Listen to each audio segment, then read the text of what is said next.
Buenas tardes, profesor. Mi nombre es Valerio Iván Paz Loja. Voy a exponer sobre la constitución dogmática de Verbo sobre la divina revelación.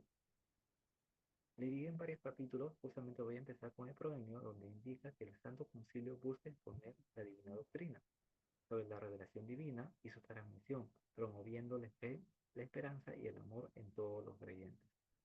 En el capítulo 1, la revelación en sí misma, justamente vemos que la naturaleza y objeto de la revelación, que Dios se revela a la humanidad a través de Cristo, permitiendo que participen de la naturaleza divina, siendo esta revelación que ocurre mediante hechos y palabras en la historia de la salvación con Cristo como centro y mediador. En la preparación de la revelación evangélica, Dios se revela en la creación y la historia de los primeros padres de los profetas, y este proceso prepara el camino para el Evangelio y la salvación. En Cristo culmina la revelación, Dios culmina su revelación en Jesucristo, el Verbo encarnado, quien completa la obra de la salvación, y esta revelación es definitiva hasta la segunda venida de Cristo.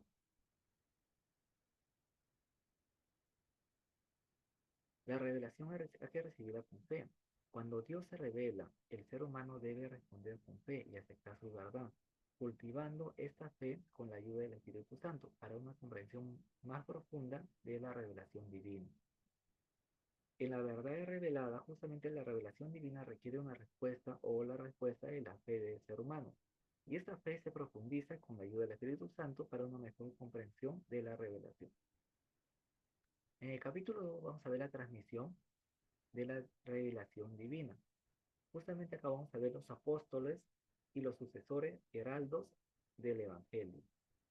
Dice que la revelación divina se transmite a través de la sucesión apostólica y episcopal. La Iglesia garantiza la integridad del Evangelio mediante la escritura y la tradición, guiando la contemplación de Dios.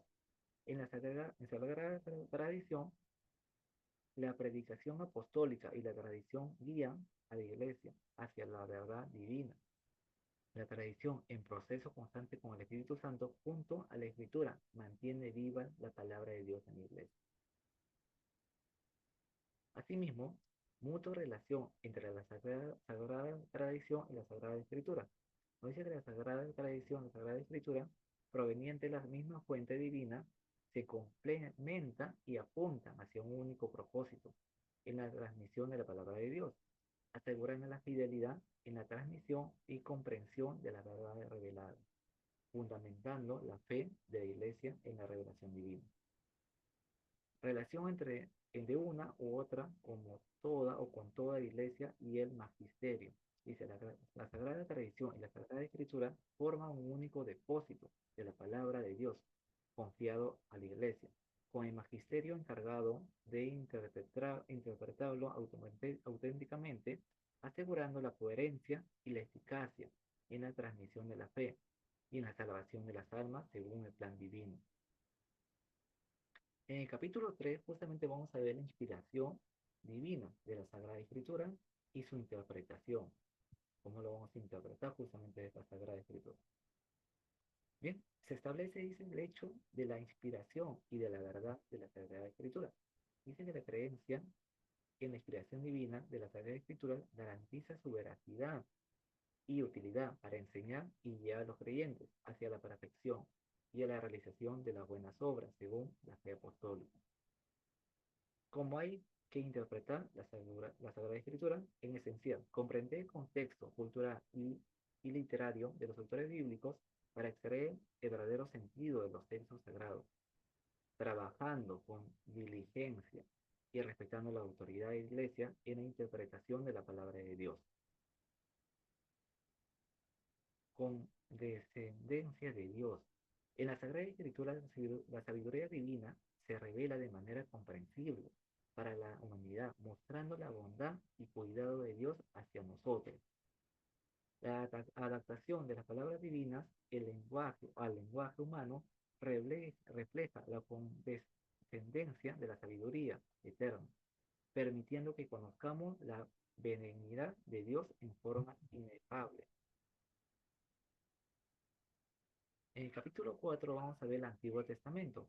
Justamente en el Antiguo Testamento vamos a ver la historia de la salvación consignada en los libros del Antiguo Testamento, donde dice que Dios eligió al pueblo de Israel, revelándose como el único Dios verdadero a través de pactos y profetas. Además, la economía de salvación revelada en el Antiguo Testamento se conserva como palabra de Dios, brindando enseñanzas y esperanza a través de sus escritos inspirados. La importancia del Antiguo Testamento para los cristianos. El Antiguo Testamento preparaba la venida de Cristo y mostraba el conocimiento de Dios y del hombre, revelando la pedagogía divina. Los antiguos o los libros del Antiguo Testamento contienen doctrinas sublimes sobre Dios y de la vida humana, revelando el misterio de salvación y ofreciendo tesoros de oración. Unidad de ambos testamentos. Dios conecta el Antiguo Testamento y el Nuevo, mostrando que ambos se complementan mutuamente. Esta sabia disposición divina revela que el Antiguo Testamento adquiere pleno significado en el Nuevo, ilustrándolo y explicándolo. Capítulo 5. Vamos a ver el Nuevo Testamento. La excelencia del Nuevo Testamento. La palabra divina se manifiesta con vigor en el Nuevo Testamento, donde se revela la encarnación de Cristo y la fundación de su reino. Los escritos del Nuevo Testamento testimonian la obra redentora de Cristo, su resurrección y la misión del Espíritu Santo, revelando el misterio de la salvación a través de los santos apostólicos, apóstoles y profetas. Origen apostólico de los evangelios.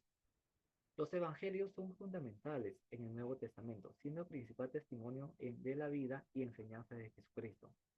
La Iglesia sostiene que los 4 evangelios tienen origen apostólico, transmitiendo la fe a través de las redacciones de Mateo, Marco, Lucas y Juan, bajo la inspiración del Espíritu Santo.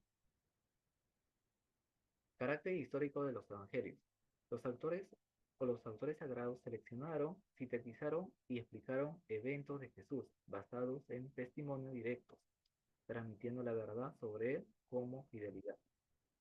Los restantes escritos del Nuevo Testamento. A través de la inspiración divina, estos escritos revelan la doctrina genuina de Cristo, el poder salvador de su obra, los principios de la Iglesia y su expansión, y anuncian su gloriosa consumación, todo bajo la guía del Espíritu Santo, prometido por Jesús a los apóstoles.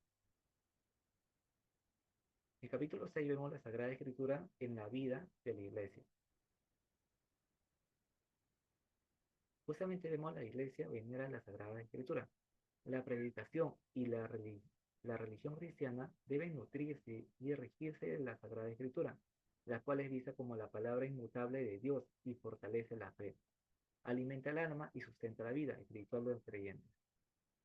Se recomiendan traducciones bien cuidadas. Justamente acá vamos a ver un tema. Con el objetivo de hacer que la palabra de Dios esté disponible para todos, la Iglesia busca traducir con fidelidad los sagrados libros en diferentes idiomas, permitiendo el uso o su uso por todos los cristianos, incluso con la colaboración de otras confesiones. Deber de los católicos doctos.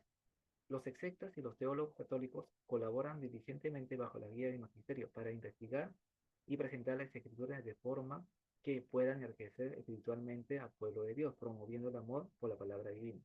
Importancia de la Sagrada Escritura para la teología. Las Sagradas Escrituras inspiradas por Dios son el centro de la Sagrada Teología, fortaleciendo el ministerio de la palabra y la instrucción cristiana a través de su estudio y aplicación en la predicación y catequesis. Se recomienda la lectura asidua en la Sagrada Escritura. El concilio exhorta a clérigos y fieles a familiarizarse con la Sagrada Escritura, especialmente los evangelios, mediante lectura frecuente y oración, destacando la importancia de la instrucción personal y la difusión de ediciones con notas para todos, incluso no cristianos. Epílogo. Esta constitución dogmática resalta la importancia de la Sagrada Escritura para el crecimiento espiritual de la Iglesia, aprobada por el Concilio para la promulgación de Dios. Bien, eso sería todo. Muchas gracias.